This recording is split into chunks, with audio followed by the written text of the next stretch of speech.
Hello there! I'm Belgian Geek, and today I'm gonna talk about the book Shadowhunter. So to begin, it is one of the first Star Wars books I ever read. I think the Tron trilogy is the first couple of books I read, and then after that I bought the Darth Maul comic.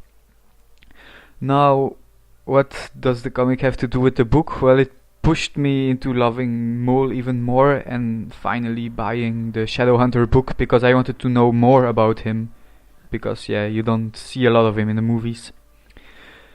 So, it's a book centered around Darth Maul and it's written by Michael Reeves. It takes place a few years or months before the Phantom Menace. I think months because there are some events that are linked with the movie. Now, what's the story? Well, one of the Neimoidians, so the guys from the Trade Federation, chickens out of the deal with Darth Sidious, you know, about the blockade of Naboo in the first episode, Phantom Menace. And he tries to sell the information. By the way, if you read the Darth Maul comic, you even see him in a page where he tries to sell it to a crime lord, but he gets pushed away. So he decides to flee to Coruscant, and Palpatine, or Darth Sidious, senses the betrayal and sends Darth Maul to hunt down the cowardly Neimoidian. Now, I'm not gonna spoil any more than that because, yeah, after all, there happens a lot. So I'll give you the pleasure to enjoy it. At first, I thought this book would only follow Darth Maul and his adventures to catch that Neimoidian in the undercity of Coruscant, but I was surprised when I found another plot in the book. There was a plot centered around Lorne Paven, I don't know how to pronounce it, a low-life scrap seller. I think he also he sold rare items, I think, and another character where it focuses around is Darsha, a Jedi Padawan who is doing her test to become a Jedi Knight. Now they cross Maul's path. Pavan gets his hands on the information of the Naboo blockade, and yeah, that brings Maul to them. So the book is basically Maul trying to catch Pavan and Darsha before they can spread the crucial information. Now, at first I was rooting for Maul because obviously I bought the book to read about Darth Maul and he's such an epic character, but the book convinced me to root for Lon Prevan and Darsha, which is weird because they're characters I don't have connections with, and at the end of the book I really rooted for them. I wanted them to survive, to bring the information that would bring Palpatine down, even if I knew it wouldn't happen. But you know, in books you often forget the feeling it gives. You often forget the outcome, even if you know it. So I won't go into the story any further. Like I said, I don't want to spoil, but I'm gonna talk about a couple of good points about the book. So first of all, the characters, like I said, they're really enjoyable to read about. There is even a little romance going on, which is rather nice to read about. And both Lorne and Darsha are very well portrayed. Also, Maul is very well done. He's a master assassin who has perfect combat skills, strategic skills. He's a master hunter, a shadow hunter, if you will. And the coolest part about Darth Maul is when he loses his temper because he can't catch his prey and he just goes into a fit of rage and everything in his path has to go aside for him. The really nice parts in this book. Next to the main characters, I also really enjoyed the secondary characters. Lorne Pavan has a droid friend, a kind of protocol assassin droid. I don't recall his English name.